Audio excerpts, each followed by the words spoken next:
Hello, I'm Grau, ASC, AEC. I'm a cinematographer of a few films. My favorites are difficult to name, but I would say A Single Man, Passing, Buried, The Room Next Door, Beverly Hills Cop 4, and so it's a few, yeah, and The Gift probably as well. I like them. It was actually very good. I discovered some things, sometimes it's difficult to find, calibrated monitors, next to each other and see them at their best and its glory, so I was very into it. I really excited. It's pretty impressive, it's like I was blown away, I was like, as a DP, you care a lot for the black level and to see it in full glory, to see it in as good as it can be, that's always a great thing, So I was very happy to appreciate that. Also the comparisons, and seeing LG OLED, stand out. It's actually very impressive to see how the TV can control, the level of brightness and can find detail in areas that other TVs cannot, so that's very impressive. It's also sometimes scary, when there's too much detail and too much perception, because you can see sometimes, mistakes but I think that level of accuracy and that level of control and the fact that you can also play around with the levels you want to see and and the 3 scales of 1,000, 4,000, 10,000, I think it can be very useful and create a very beautiful image and very pleasant to see. So I'm always happy to see that there are professional levels for the TVs, that to enjoy, so that's very good. I would definitely watch Chris Doyle's, the cinematographer Chris Doyle's movies, like all his work with Wong Kar-wai. I think In the Mood for Love would be a joy to watch here. I think Harmony Korine's Spring Breakers, because of the color vibrancy, the contrast, how well it's shot, I think it would be really fun. I think Nicholas Winding Refn, Neon Demon that Natasha shot should be really fun to watch on a TV, like the LG OLED. And I would love to see as well some of the classics, like I think Citizen Kane or The Godfather, watching back some of those movies.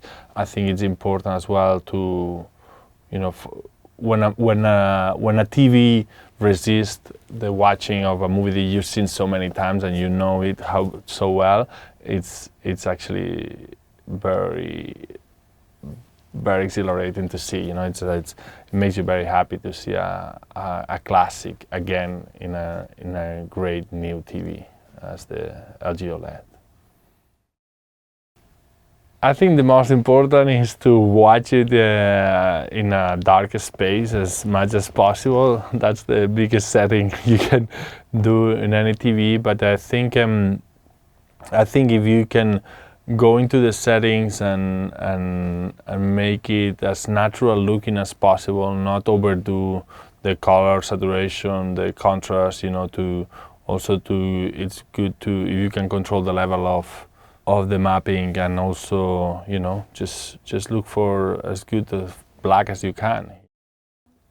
Yes, and it's very good. I have a LG at home and I like it very much, so yeah, the filmmaker's mode is important, for sure. And I think I like the subtleties of the filmmaker's mode. I like how, you know, it's just not as aggressive visually, you know, and I like those kind of films and those kind of looks, and I like watching it on my TV when it's, you know, when it's like that. You know. The perfect blacks, it can be a game changer, absolutely. I think, you know, it's always been very difficult to find TVs that look precisely how you want them to look and not to struggle with them. It's like sometimes it's a very, very expensive monitor that you need to have on set, and I think having a TV that is not that expensive that looks so good, that's a game changer, you know, and those kind of things are the things that make every consumer, you know, kind of raise the bar of how they're watching the films, and that makes the filmmakers happier with how people are watching them, and that, you know, allows us all to have a bit more of diversity in the kind of way we see and we want our films to look, so we can trust that people are going to watch in a pretty good conditions at home, you know, that it's not only like it used to be, that only in the best cinema, in the you know, just calibrated cinema you could see the movie as it was intended. I think the goal for everyone in the industry is that we have TVs at home and that look as good as the filmmakers intended it to look, you know, so I think that's very important for all of us.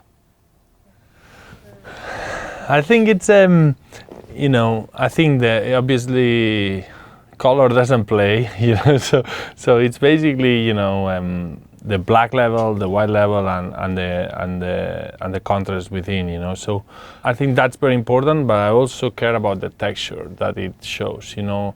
I find that sometimes a lot of TVs are too digital and they lose a bit the quality of the film, or the quality of it just gets a bit too digital. And I think for me that's a very important thing for a TV, you know, and obviously the blacks are very important, you know, and the level of contrast and the capability and range of contrast is very important, you know, so it doesn't go, you know, too contrasty too early, you know.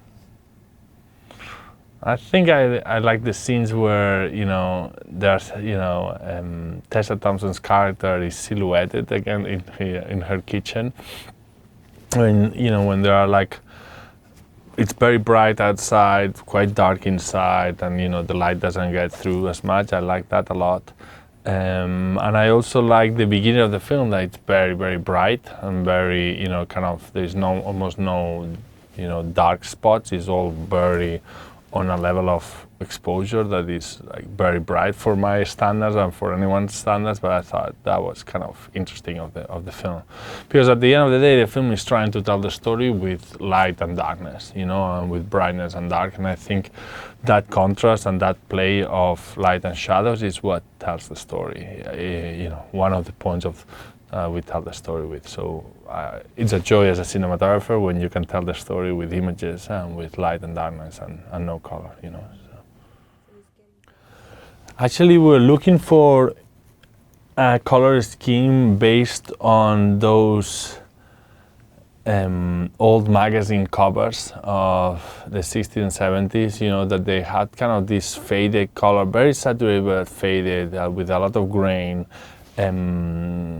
Vibrant colors, but not, you know, not kind of in the same way we think vibrant. We think, you know, I think like a paperback impression of vibrant at the time, you know, and we went for that kind of look and feel, and I thought that was like the best it could represent the period, you know. So we shot on film, we tried to saturate the colors as much as possible in front of the camera, and in post-production as well, you know, and we also play with color, you know, with these moments where the Colin Firth character George, he sees the wall and kind of breathes color, and we kind of exemplify this with these fades to color and fades of saturation that they are so, you know, iconic of the movie. So You know, so we play with all those elements. Actually, you know, obviously, when you're dealing with the sunset, you have to be very quick and very good at scheduling. You know, so I think it's a teamwork between the AD, the director, you know, the actors. Everyone needs to be on sync so we can reach. You know, it was a very short shoot, so like when the days we had to shoot at sunset was like, okay, let's shoot. It has to be very specific and very precise and very quick. You know, so obviously because you have a limited time. We light a few of those, but not many, you know, because we just play with what was there. And sometimes, you know, you don't have time to waste and you just need to go. In the underwater, it was the last thing we shot in the movie, and it was in a water tank, you know, in a parking lot, and, you know, and kind of we set up you know, a kind of very simple lighting that it could be poetic as well. You know, I think it was more important. It was not about the realism of it all.